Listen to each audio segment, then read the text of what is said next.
showing up. As you know, it's been a whirlwind of a situation in the last few days. We're very, very happy to have both Congresswoman Bonamici and Congresswoman Dexter. I will pass it over to them so they can make some remarks. Thank you so much. I'll start. I'm Suzanne Bonamici. I represent the 1st Congressional District. I want to say thank you so much to Outside In for hosting us at this critical moment. Thank you to Representative Maxine Dexter, who's with us today, to Iris, Haven, and everyone at Outside In. Thank you for all you do in our community. In the past several chaotic days, President Trump has caused fear, confusion, and a lot of uncertainty. His direction to freeze federal funding has left local governments and community organizations like Outside In scrambling for answers. I want to be clear. The president does not have the power to block funding that Congress has already directed and appropriated.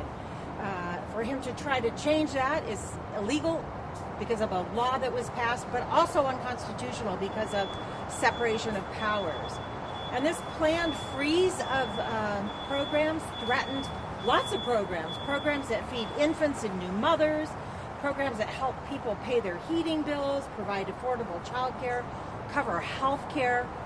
Like we just toured the clinic here and heard about their concerns about what happened, and much more. So my office got a lot of calls, and I'm sure Representative Dexter's did as well, from constituents who are really concerned and fearful. Oregonians whose medical research projects, for example, were canceled because National Institutes of Health could not distribute the funds. A professor was worried that their students would have to leave school because their financial aid was blocked. A mother who has an adult son with disabilities contacted our office and said her son would die if he did not have Medicaid.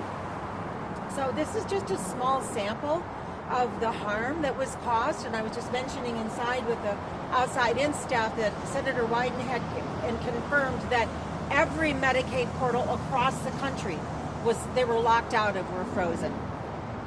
So this is unacceptable. Oregonians aren't going to stand for it. Americans are not going to stand for it. There have been 2 lawsuits filed already, one by nonprofit organizations, including the American Public Health Association, SAGE, and others, and then another by Democratic state attorneys general, including our Attorney General Rayfield from Oregon. And their judges agreed you cannot allow the president to end this funding that Congress has already approved. And then it got further confusing because then the Trump administration said, well, we're taking away the memo that outlines these cuts, but we're still going to restrict the funding. So that didn't help any. It just caused more chaos and more confusion. But we're not going to stop fighting this and speaking out. Now, these are our tax dollars that come back to Oregon and help, particularly with vulnerable communities. But from everything from education to healthcare to environment, these dollars that are threatened are dollars that Congress approved. So we're not going to stop fighting. Fortunately, we still have a system of checks and balances here. I'm right now the only Oregon House member who served during the first Trump administration, but I know Representative Dexter and our colleagues know it's important to remain steadfast even through this chaos, because every day it seems like there's more executive orders, but the president is not a king. And we do have checks and balances in separate branches of government. So he can't just do whatever he likes, and we all have a part to play as elected officials, but also everyone as community members and leaders to keep speaking out. It really does make a difference to hear your stories. When we heard that Outside In has only 52 days of reserves, and if that Medicaid portal didn't open up, they'd have to start using their reserves, and that means care for your community is threatened. So keep telling your stories, keep speaking out, and we'll keep sending those messages and working as hard as we can day to day to fight back and to meet the needs of our community here. So I'm really honored to introduce my friend and fairly new colleague, wonderful addition to the Oregon delegation, someone who really appreciates the importance of access to health care, Dr. Congresswoman Maxine Dexter.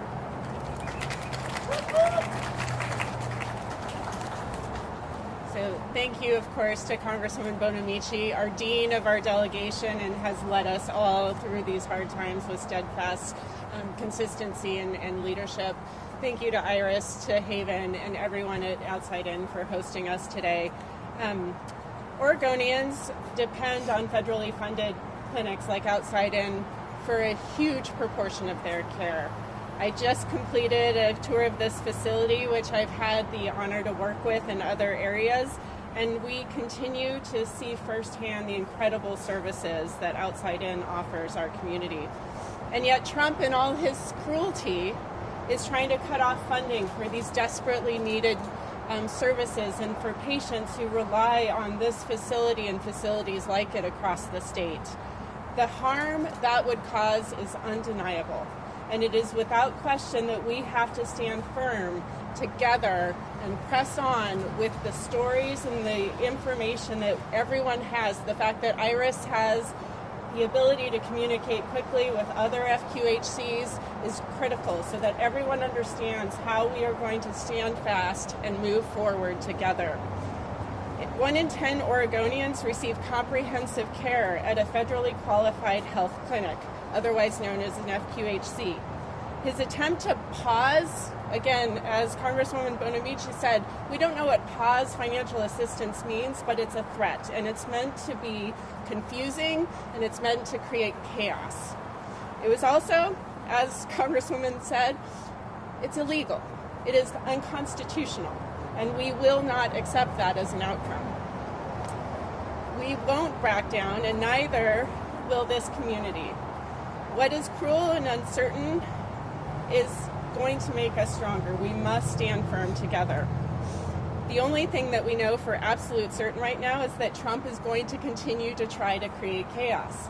And what we have to do is focus and remain vigilant and remain loud. And so as Congresswoman Bonamici said, what is super helpful and impactful is to share your stories, to tell us what's happening. If you can't get on the portal to make sure our teams know, we can't do our job without the information from this community. So making sure that you are staying in close contact, again, staying close, staying tight, and pressing on is what we must do. I'm going to now pass this off to Iris Martin, the interim co-executive director of Outside In, who is doing tremendous work with her team to serve this community and especially our youth in the city of Portland. Thank you. Thank you, everybody. Thank you, Congresswoman, so much for showing up today. Y'all, to talk about our services, I'm actually going to hand it off to our Haven Whitlock, who does amazing work every single day. Please come up and speak. Thank you all. Good morning, friends. It's an honor to be here with you today. I want to huge thank you to both of you for coming out again. You've seen it, you've come before, and we welcome you back, and thank you for being here. Thanks, Iris, for giving me some space to talk. My name is Haven Wheelock. I run our harm reduction programs here at Outside In. I have been with this agency and serving this community for over 18 years. Part of the magic that is Outside In is our core belief that all people deserve a place to feel cared for, supported, and seen. We believe that regardless of someone's gender, immigration status, skin color, substance use, housing status, should not dictate whether or not you can receive health care and medications that you may need to be healthy. And that health is so much more than just medical care, right? It is a full spectrum. We create programs that show people love, kindness, and joy, even in these really dark and really hard times. We believe that we are part of this community. We are not serving this community. Our staff are reflective of the people we serve. We have former clients of this program who show up here to work every day. And we have been doing this work for over a century, or a half a century, not a century, a half a century. I get excited. Even before this administration took office, things were really hard for our clients, for our patients, and for our staff. We are in a housing crisis. We are in an addiction crisis. We are coming out of a respiratory pandemic that has exhausted every resource that our healthcare centers have. And we are watching as more and more people are emboldened to push hate. We are watching policymakers creating policy to erase the trans community, sweep away the unhoused people, vilify people who have moved here from other countries. I'm shaking a little bit. And these targeted groups are groups of humans that we as an organization have always strived to serve and worked to serve. We have a long history of doing what is right, whether it is popular or not. We were providing gender-affirming care here at Outside In before those were words we used to talk about healthcare for transgendered people. We are providing new syringes to people who inject drugs in times when very few organizations were willing to do that out of fear of the war on drugs. We have always ensured that no matter what language you speak, you can come into our clinic and be able to get the health care that you deserve, no matter their immigration status. And it's not just the past. We haven't been brave just in the past. We are brave today. We have seen how our systems have failed so many and are so dedicated to actual solutions. We saw how our BIPOC youth were not getting the supports that they need to thrive and have created programs to better serve them and expanded our reach in that way.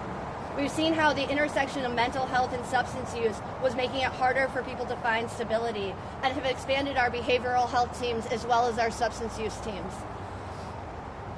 We saw our drug supply changing and becoming more deadly, and we launched the first in the state program to do drug checking, while at the same time expanding our substance use abuse treatment to a much wider range of folks. So we are much better able to meet people where they are, no matter where they are, in their use or on their recovery journey. And we have done all of this while we are tired, and while we are hurting, and while we are scared. The work we have done has never been easy. We have lost people we've cared for deeply. We have sat with people who are cold and who are wet because they're sleeping on the streets in the rain.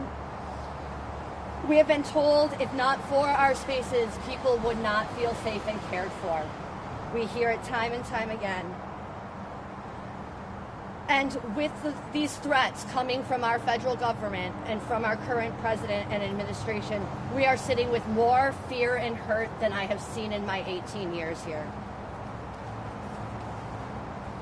Our clients, patients, and staff are scared about whether or not they will be able to continue their medications that they need to be the true human they are today. They are questioning whether or not it is safe to come in for a medical appointment for fear of deportation. They are worried about whether or not the federal government will honor its commitments and its contracts that help us keep doing the amazing work that we are doing today. And I would be lying if I didn't admit I am scared too. We don't know what is coming. We have more questions than we have answers for, and that is scary. The policies that are being suggested by this administration are cruel. They are intended to create chaos and uncertainty, and if enacted, they will, without question, kill people. People will die. People will lose their jobs. People will lose their stability. And even with all of that, I have hope.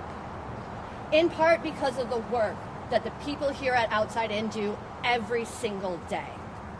We show up for people, even when we're tired, even when we're sad.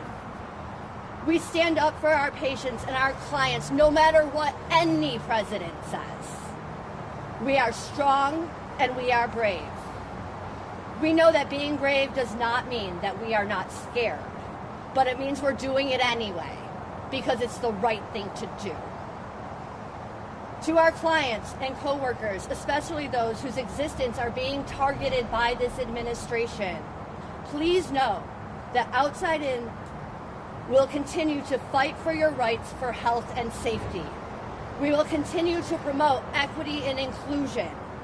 We will continue to provide gender-affirming care, harm reduction services, and will never deny you because of your immigration status. We will be brave together. and we will continue to serve our community just as we always have. We will not cave to fear that Trump seems to want to create. Thank you. Thank you.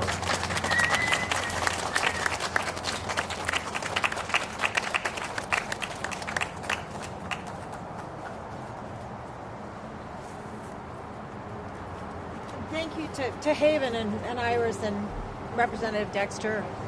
I want to emphasize something that we just heard about how so many people who come here for care, then they end up working here. I mean, this is a path. It's a healthy way to get back on your feet, to contribute to society.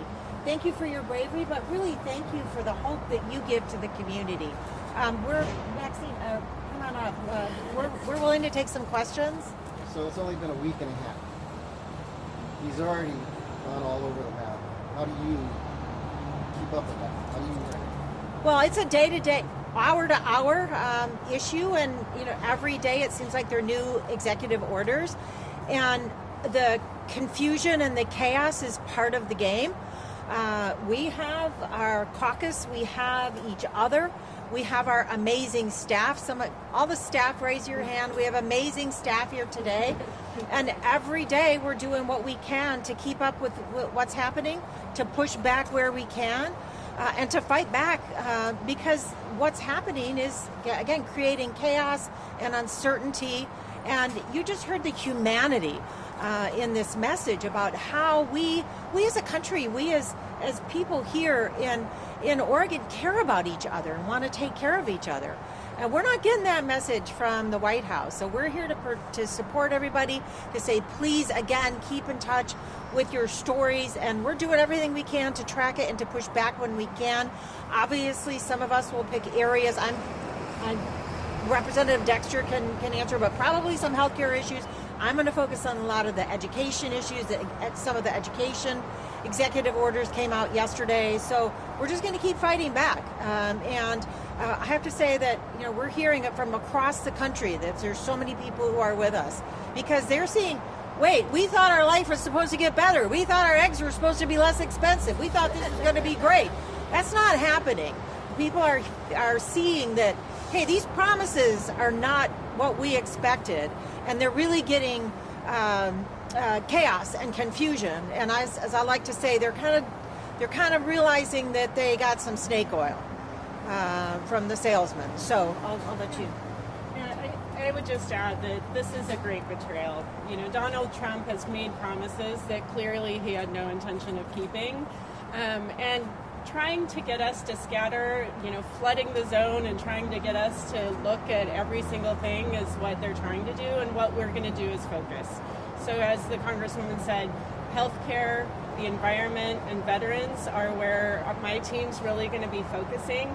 I'm a critical care physician. I've got an ER nurse as a chief of staff. We are already going into the kind of response that you have in a crisis. So you focus, you delegate, and you make sure that you don't get distracted from keeping people safe and making sure that we're hearing from our communities.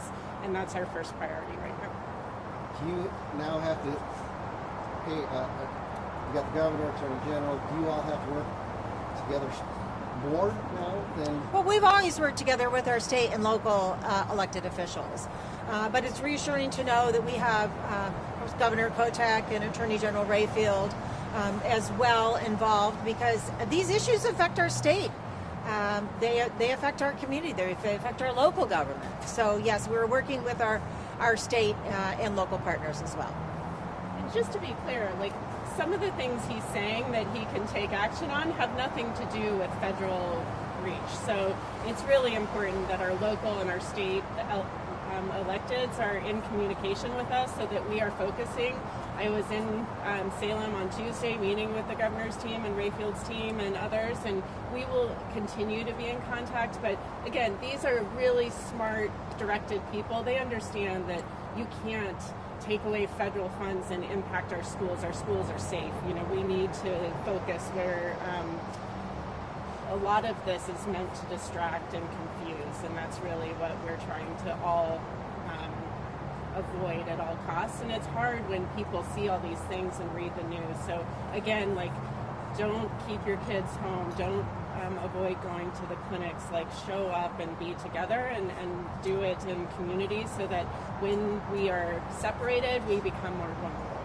Right, and we as Oregon is a sanctuary state. That's been the law since 1987, that we don't use local resources to enforce federal immigration laws. That's the federal government's responsibility, not the local government's responsibility. And Chief Day confirmed that just the other day.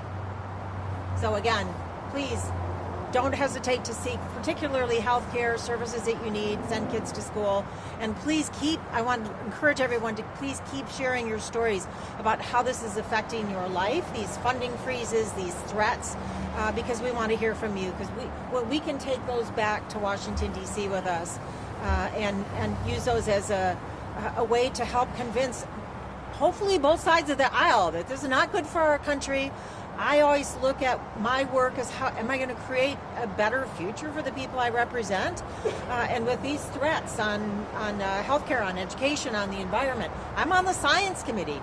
We don't want to go backwards. I mean, taking money away from scientific research is absurd. So please, again, keep in touch, everybody. We want to hear from you. And you guys talked a lot about just the confusion about the funding freeze. What are some things that you do know right now that levers you can pull or next steps that you and your team want to take? Well, we know that there's called the Impoundment Control Act. So there's a law that was passed in the 70s. It says that once Congress appropriates funds and passes funds, an executive can't take that away. And then there's a Constitution that gives the power of the purse, if you will, to the Congress. So we know that we have the laws on our side, and frankly, the public is on our side as well. So we have, again, I mentioned checks and balances, that there have been these 2 cases so far. And, there was also the case when the president can't just say, birthright citizenship ends because it's in the Constitution. He can't just, that would be like him saying, the earth is flat, doesn't make it so. He can't just change the Constitution by writing an order. So we do have those checks and balances.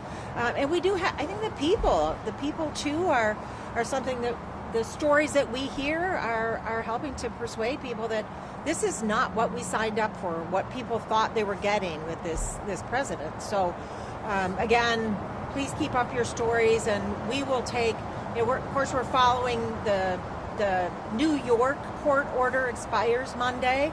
That could convert over to a longer injunction. It's just a temporary order now. And then we're following the other case, which is in Rhode Island as well. So. And then, how long do you think it would take to resolve the freeze? I have no idea. I know that we will be in constant conversation. The continuing resolution that keeps the government open expires in March. So it's almost February. Right. So when we go back next week, we will be in those conversations about how do we keep the government open. The House Republicans tried to come up with a plan a couple days ago, and they failed. They can't even agree among themselves. So it's going to need to be bipartisan. So we will be weighing in then on how we keep the government open and fund these programs. And again, with the Oregon values. I have a question for the Legion or Iris. I'm just wondering if you could walk me through what this week has been like for you guys since the pause was announced on Monday and the state of the Yeah. We cried a lot. I'll just speak for me. Iris has had to deal with a lot more of this, that you do money things that I don't have to do, thankfully. It's been pretty terrifying. And it's been terrifying not just for thinking about what these freezes could mean for our services. It's been terrifying for thinking about how many of my coworkers could lose jobs and thus lose their housing and thus lose their stability, possibly their sobriety, because of what has happened. We've definitely had a lot of meetings, a lot of budget talks, a lot of scouring grants to find out Iris will give you a number. I think it's a large portion of our funding comes from federal dollars, and so that money not coming through to us would be devastating to the care we do. Really, a basic scrub. We did a basic scrub at the very beginning to understand where we're at. mean, it's looking at 80 to 90% of our funding is federal, from Medicaid, from, you know, coming through even the county money, as well as federal funding that goes to the county. So we're just part of a bigger ecosystem of the federal funding. Speaking to which is that all that back end stuff is like, what does mobilization look like immediately? We still only have until February 3rd. February 3rd is very fastly approaching. So we're making those contingency plans as fast as possible. Having the representatives here today, our partners with OPCA, making sure that we're getting the word out that we are here. We want to continue to be here, and this community that we serve is going to stay here as well.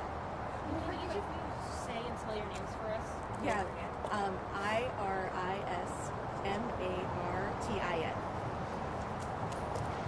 Haven, Haven, Wheelock, WHEELOCK. Just one more for me. We heard you have less than 60 days of reserve. What are those contingency plans look like? Yeah, the contingency plan is to start in like getting our community involved for funding, donations. I have a series of meetings happening right now with representatives of the state to see if we can move along or change its scope. We need to think about what resources that we have externally before we start looking internally. Yeah, thank you. If I can just add to, you know, we have a narrow minority in the House. None of this is a foregone conclusion. We need to be pressing on in our branch of government.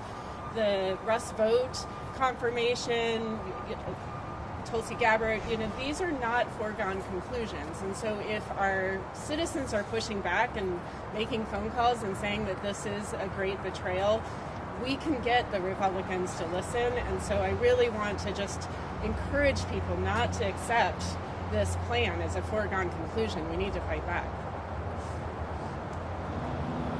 Any other questions?